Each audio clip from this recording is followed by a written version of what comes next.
Hey, Jimmy, take it easy. It's the third time Gene Wilson ain't here. But I tell you, I've got to see Ricky. I am trying, but I just can't play the part. We'll take the scene again, and this time give me something. Quiet. Turn him over.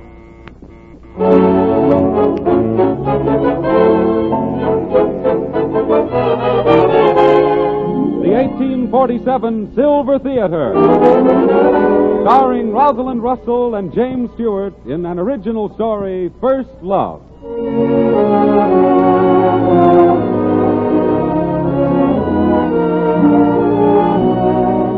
Good afternoon, ladies and gentlemen.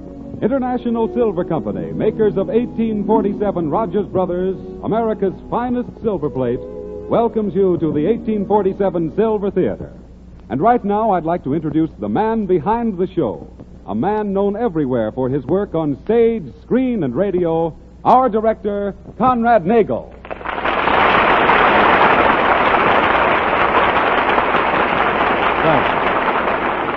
Thank you, John Conte. Today we bring to a close the story of Gene Wilson and Jimmy Parks, taking up the thread of the romance right where we left off last week. Before we ring up the curtain on this afternoon's performance, I'd like to tell you of other plays and famous players which we have in store for you. Next week, we shall present the celebrated dramatic actress of stage and screen, Miss Miriam Hopkins, in a special radio adaptation of a Faith Baldwin romance entitled P.S. She Got the Job. In following weeks, we shall present Brian Ahern, Jane Wyatt, Madeline Carroll, Clark Gable, Lee Tracy, and many other distinguished names of the screen and theater. And now, in just a moment, our play First Love will begin. It's a romantic comedy drama, two against that town of hopes and heartaches, Hollywood. It's a play with that intangible thing called glamour. It's a play Pardon me, Conrad, but could I borrow that word? Borrow a word, John? What word? The word glamour. Certainly. Go right ahead. I want to borrow the word glamour, ladies and gentlemen, because glamour is just the word that describes 1847 Rogers Brothers' new pattern in silver plate, which Rosalind Russell herself christened First Love. For Miss Russell says that the moment she saw it, she fell in love with this thrilling new pattern. First Love is strikingly beautiful, radiantly lovely, really glorified silver plate of graceful lines and exquisite proportions.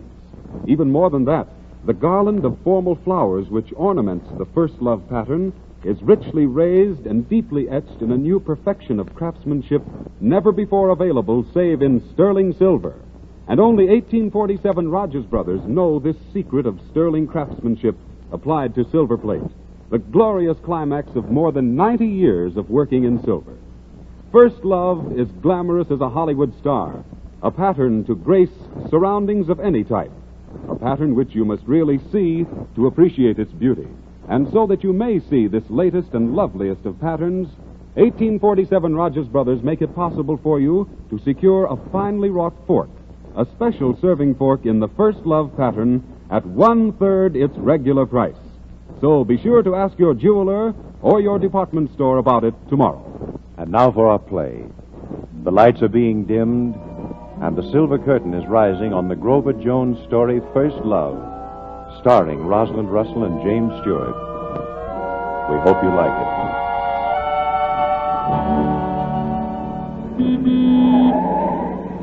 Hey, Jimmy, take it easy. We've got to find her, Perry.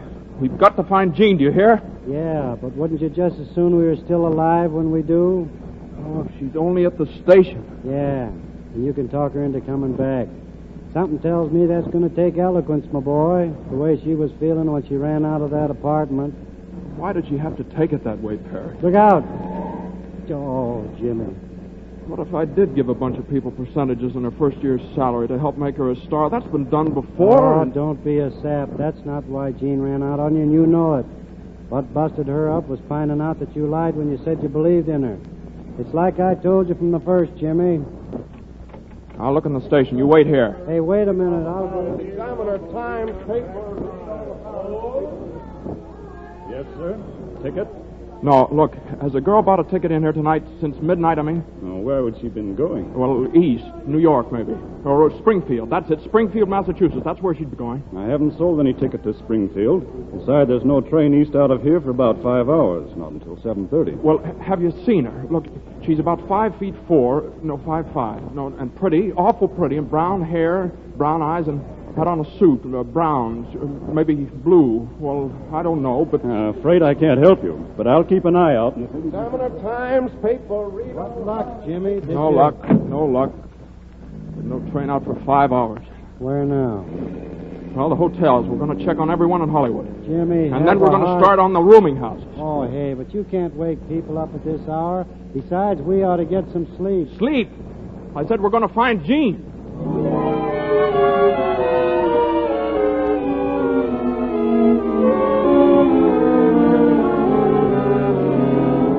Nope, no one but that name registered. Well, she might have used another name. Now, look, she's about so tall and dark hair and brown eyes, and I think she had a suit on, a gray suit, maybe green. Afraid she's not here, sorry.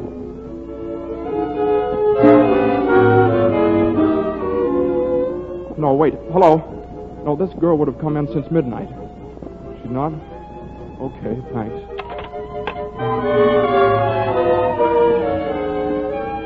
Now, see here, young fellow. For the third time, Jean Wilson ain't here. She moved away a couple of weeks ago. Got a job in the movies. Now, will you quit waking me up? Well, I just thought she might have come back. I'm sorry. Oh, that's all right if it's urgent, but she's not here at the YWCA. I'm sorry. No one that answers that description. Sorry. She didn't buy a ticket, sorry. Not at this hotel, sorry. Haven't seen her, sorry. Not at the YW, sorry. No one that answers that description, sorry. Not here, sorry. Haven't seen her, sorry. No ticket, sorry. Sorry. Sorry. Sorry. Sorry. Sorry. Sorry. Oh, Jimmy, it's no use. Give it up. We're going to keep going. Let's go. But, Jimmy, it's almost... Oh, all right. Where now? Where? I don't know. Or do you just keep driving? I'll think of someplace. Okay. Oh, Jeannie. Jeannie, where? I hope you know this whole business is crazy, Jimmy. It's crazy, Jimmy. It's crazy. You'll never be able to make me a star. As long as both of us together. I'll try. Yes, sir, it's Bets. Chasing all over town ever since midnight. Until midnight, Jimmy. 10 hours till midnight. When this dress turns back into an apron, and that limousine we came in back into a pumpkin. Oh, Jeannie. What'd you say, Jimmy? I didn't say anything. Keep driving. Okay. But the next time you start out to turn some gal into a star, oh... A falling star, Jimmy. Superstitious. I'm glad, Jimmy. And I love you, Jimmy. I do love you. Oh, I do. Good night, Jimmy. Good night, Jimmy. Of course, it's like I told you from the first. You never should have told her all those lies. All those lies, Jimmy. Lies and pretense. Lectures to talk. That's how we find out things. Funny things. Things we can laugh about. Well, why don't you laugh? Why don't we all laugh? No, Jeannie. No. No, you don't understand. Come back. Hey, what? She won't come back, Mary. We're not going to find her. She'll never come back.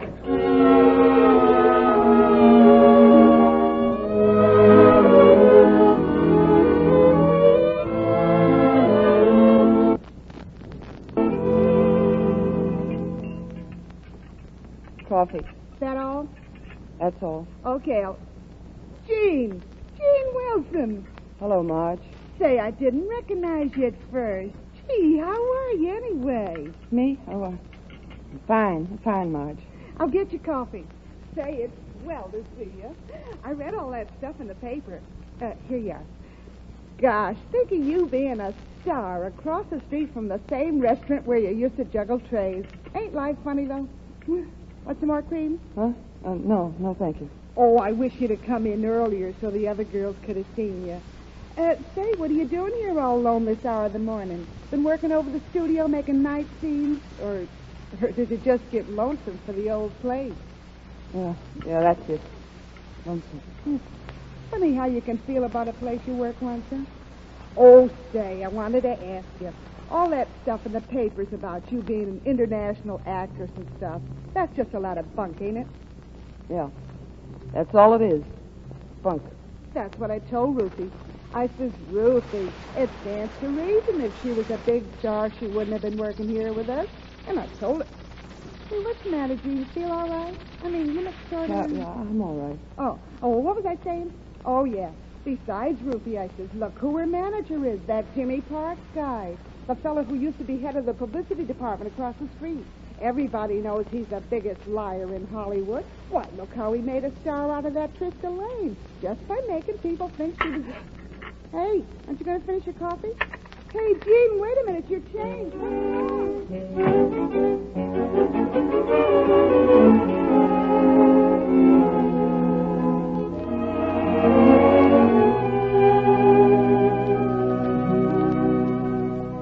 Well, good morning, Miss Wilson. Good morning. Glad to see you. Mr. Ricky, Sit down. but there's no time... You'd better.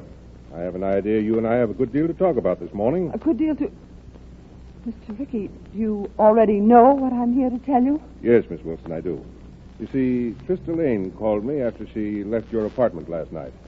Oh, I see. Well, I'm glad. That makes it much easier. All that she told you was true, Mr. Ricky. I'm not an international star. And I was a waitress in the restaurant across the street. The whole thing was just a little idea of Mr. Parks to... To get back at me for firing him. I know. But something tells me you didn't know, Miss Wilson. Not about that part of it. Well, what difference does it make? All that matters is that you have a contract with a girl that can't act. Well, that's why I'm here this morning. Mr. Ricky, I brought this. What is it? My copy of the contract between us. If you'll just write me a check for $51.46, you may have it back. Check. $51.40. What are you talking about? Well, that happens to be the price of a ticket to Springfield. I'd rather not have taken anything. But Miss Wilson, it also happens that you're not going to Springfield. What do you mean? I have no intention of canceling that contract. But it was made through fraud, and when you signed me, you thought that I was... I thought you'd be a good box office, and you are. As for the ballyhoo of Parks, it's great publicity. Now we'll tell the public the truth about you, and they'll be more interested than ever. But, Mr. Ricky, that's crazy. I mean, you don't understand. I'd be no good to you. I can't act. I can't believe that. Remember, I saw you make that test yesterday with Trista Lane. But that was different. That was because I had someone, something I could count on. But now it's no use. Oh, Mr. Ricky, you've got to let me out of that contract. I'm afraid I can't do that, Miss Wilson. Besides, you're just a little upset now, and hard work's the best thing in the world for you. Oh, but please, I have a script called Cold Embers ready to go into production. Great story, Miss Wilson. A story of women in the war.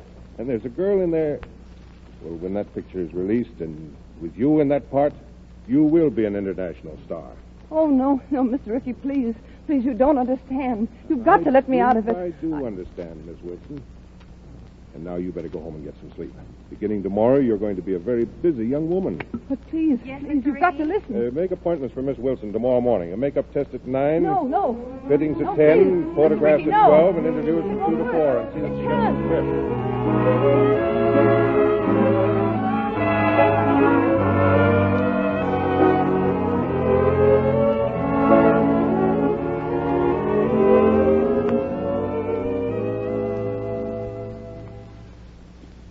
Turn them over. Rolling. Scene 14, take 9. Action. And please, Miss Wilson, give me something this time, eh? But don't you understand? The man's an enemy, Margaret. We don't dare give him shelter. He's hurt, and he needs care. Are we to let men die because they don't wear the right uniform? Oh, if Joe and all the rest felt that way, where would we be? Well, they don't. They're killing every chance they get. Cut! Angie! No, Miss Wilson. We can't spend the entire day on this one scene. Quiet! I want this set quiet. Quiet. Assistant, no visitors. Visitors off the set, please. Yes, Mr. LaRue. I'm sorry, but you folks will have to get off I will explain again. The whole spirit of the story is in the lines you speak in the scene. There is determination, there is bitterness, there is despair. All the complex emotions that a woman feels in time of war. Now put those things into it. Feel the scene, please. We take it again. Turn them over. Rolling. Scene 14, take 10. Action. But don't you understand? The man's an enemy, Margaret. We don't dare give him shelter. He's hurt, and he needs care. Are we to let men die because they... No! Cut! Will you tell me what is wrong with you? Oh, maybe it's my fault, Miss Wilson. Maybe I'm Of not course it's giving not you... your fault. It's so... Oh, Mr. LaRue, I want to do what you say. I'm trying. I seem to be all tied up inside. Can we try it again? No, we try it no more. We're wasting time. The company is dismissed for the day.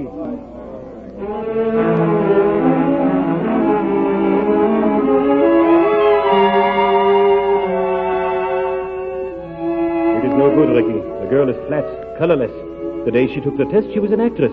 Now she's a stick. All right, I'll get another story. I'll get a dozen stories if I have to. But I'm going to make a picture with Gene Wilson, and you're going to direct it.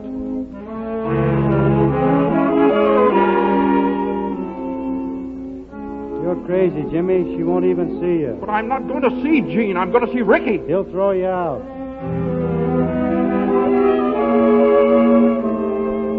And this one had better be good, because if this script doesn't fit that girl, I'll fire you all and get some writers who can write.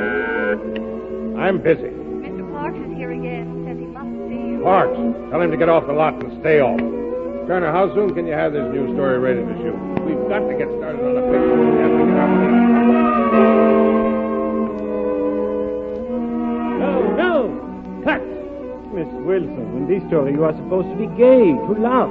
This is a comedy we are playing, not Macbeth.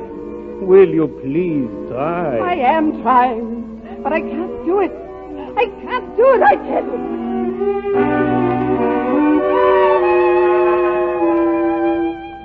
We've tried her in 6 stories, and she couldn't play any of them. That's why I brought you from New York, Max. If you can't write one that she can play, I don't know what we'll do. But I tell you, I've got to see Martin Ricky. Cut! I give up. There is no use. I'm through. Completely and absolutely finished.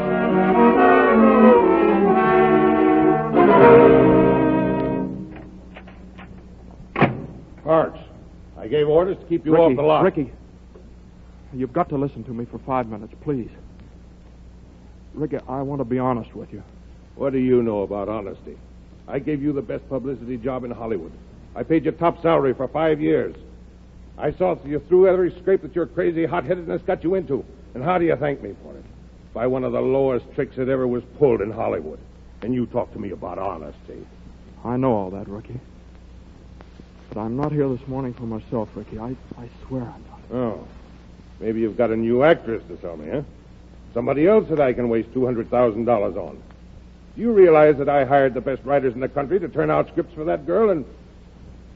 Oh, well, never mind. She's through. If you've got any more great ideas... Ricky, let me write a story for her.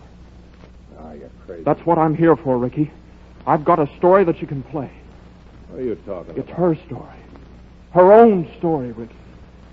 The story of a girl with one single dream, one ambition, and a guy who was too much of a fool to recognize that dream in time. Let me do it, Ricky. This won't cost you a dime, but you've just got to let me write it. Well, what makes you think she'd be any better in this story than she was in any of the others? You saw her that day on that test with Trista. She was great. You know it. Well, since then, something's happened to Jane. I know what it is. She's lost the one thing an actress must have.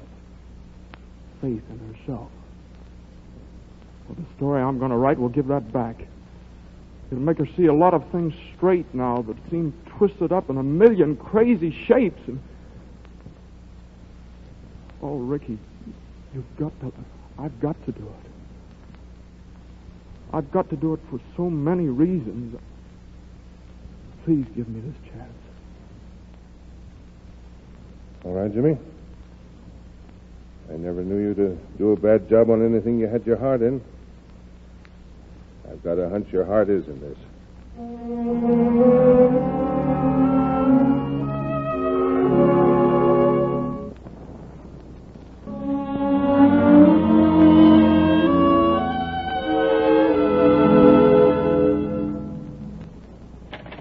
Take it easy, Mr. Hess, or you'll burn up the keys. No, I'll be quiet. Okay, Mr. Hess. Hey, what is this Hess business? If you'd stop work long enough to read the paper, you'd know. It's your nom de plume, or should I say de type. It's all over the movie columns this morning that Superba's finally found a story for Gene Wilson. A story called Hollywood Girl by Ronald Hess. What a name, Ronald. Never mind now. He is writing it for all you know. You just keep your mouth shut, see? How about to Jean? Most of all to Jean. Now, she's not to know. Fine business. You're writing practically a stenographic report of the things you've said to each other. And you expect her not to... That. Am I? The girl in that story is Jean and the fellow is you, Jimmy, my boy. The masks you put on them are so thin it'd take a blind man to be fooled. No, come on. You get out of here and mind your own business. Here's the third sequence. Now, tell Ricky I'll get the rest of it by tomorrow night. Oh, Jimmy, you can't. Use your head. You can't keep working like this. Get some rest and some decent food. Don't worry. I'll get rest. Plenty of it after this picture's finished. What do you mean? Well, I think Hollywood and I can do without each other for a while. I thought I'd do a little traveling, maybe down to Australia, you know. I've always wanted to see those wombat and the platypus and the kangaroos. Well, hey, what is that? Now, come on, get out of here. Okay. Perry. Yeah? Perry, when do they start to shoot? Did Ricky tell you? Sure, tomorrow. They're going to start with that sequence in the park. When the guy tells a girl he can make her a star. Wonder where you ever got that idea. Well, Perry, now, you stick around. And you watch the lighting and watch Jean's makeup, now everything. And if she's not getting every break, you go to Ricky and you tell him. Now, you do that, Rick. Okay. Ronald Hess. Ronald.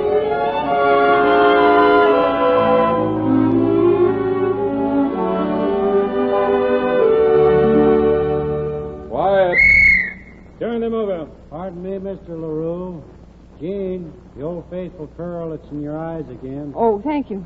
How's that? That's swell. Excuse me, Mr. LaRue. Quite all right. Thank you for noticing. Now, bien. Turn them over. Rolling. Scene 37, take 1. Action, please. I'll make you a star, Helen, so help me. I'll do it. But I'm warning you, I can't act. Not anymore. Of course you can. And we'll be together. I'll be there to pull you through. Together we're a cinch. Say you'll do it, Helen. All right, Tommy. It's crazy. And I know I'll let you down, but as long as we're together, I'll do it. Oh, Helen, I could kiss you. You could, Tommy? You have. Tuts. Excellent.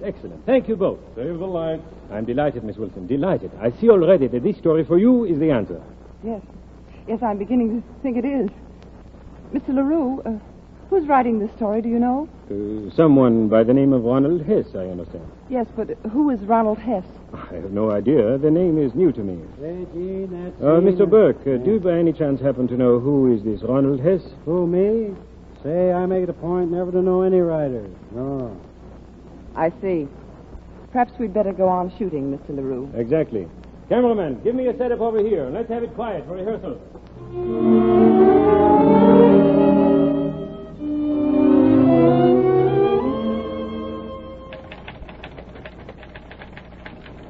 You're haywire, Jimmy. You can't end it that way. Now, I'm writing this story. But the public won't go for it. So far, it's been a swell story. You got to get the boy and the girl together in the end. Why? You say the story's been good. Well, do you know the reason? Because it's real, honest, and genuine. That's why. Well, it's going to end that way. The guy's a heel, isn't he? Well, as long as he's a heel, he doesn't deserve her. Ever hear of this thing called love? Yeah. She's not in love with him. She couldn't be. Jimmy, you may know publicity, but when it comes to women, you're 4 points below being a moron. Yeah? Well, this story, she doesn't love him, see? She gives him his walking papers right here on this speech. Now, listen. The fella's come to say goodbye to her, see? And she says, why did you have to come back? Isn't it better to forget things that are over and done with? The one decent thing you might have done is to leave me alone. Oh, no, I'd better just stay that way. It reads better. Let's see. Why did you have to come back? Isn't it better to forget things that are over and done with? The one decent thing you might have done was to stay away. I almost thought I loved you once, Tommy. But I know now I didn't, and I never could. There's too big a barrier of lies and pretense. And what I'm trying to say is this. There was a time I needed just one thing in life, Tom, and that was faith. Your faith in me. She didn't come through, Tommy, because you didn't have that faith. Now will you go? And this time don't come back. Please, Tommy. Please. Don't come back.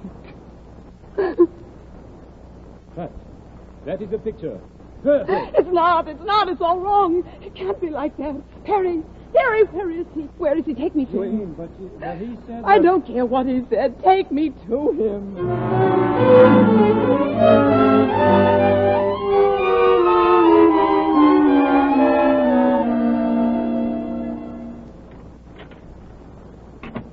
Was that you, Perry? I'll be right out. I'm making some reservations. Hello. That's right, yeah. The 840 to San Francisco. Yeah, Laura, thanks. Well, Perry, listen, how did the scene go? Well, Jeannie... I came to see Mr. Hess. Perry told me he lived here. Well, Perry's batch. You better go back to the studio. Oh, but I won't. Till I see Mr. Hess. That story has got to be changed. And you know how? I'll show you. Well, here, Jeannie, now, wait a minute. Now, you read over my shoulder, Jimmy. I'll show you what that closing speech of hers should be. Let's stop this crazy business of torturing ourselves. I love you for writing the script for me. I love you for trying to keep it a secret. I love you for...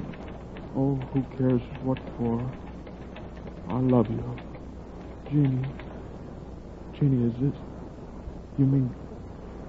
Could you? Yes, Jimmy. I could, and I do. Oh, Jeannie, my darling. Right.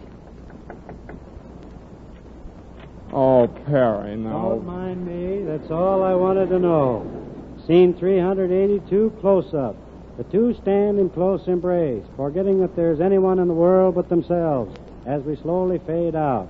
The end. You're wrong, Perry, isn't it, Jimmy? Dead wrong. Mm-hmm. It's the beginning. It's just scene one. And believe me, this is going to be a picture.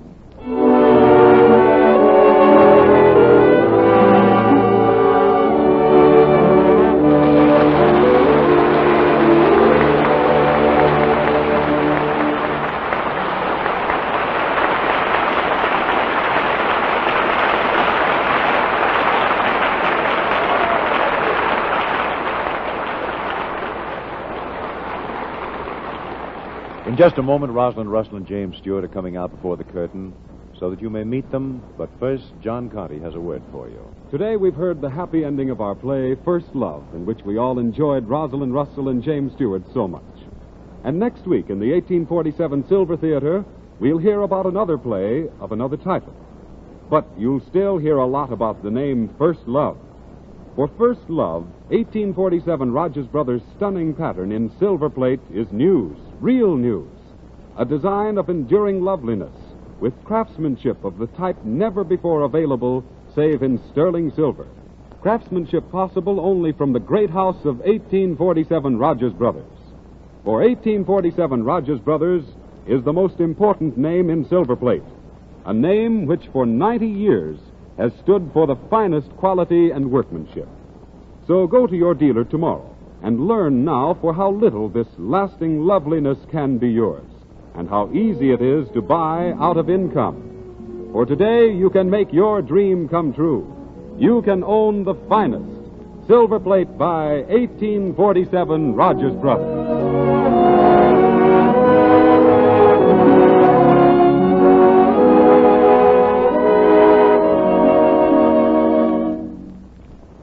And now, here is Conrad Nagel.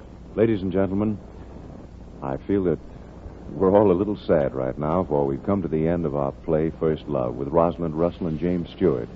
We hope you enjoyed it, and we know you enjoyed our stars. I want to congratulate them on a grand job. Thank you, Conrad.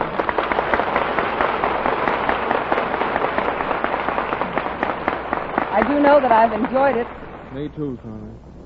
And I know everybody will be thrilled with Miriam Hopkins' next play. Next week here on this program. Fanny Hurst's story, P.S. She got the job. But before I go, I would like to thank all of you for the wonderful way you've received our play. Your letters have meant so much to me, and I'd like to thank 1847 Rogers Brothers, too. You know, I feel as though 1847 people and I were old friends.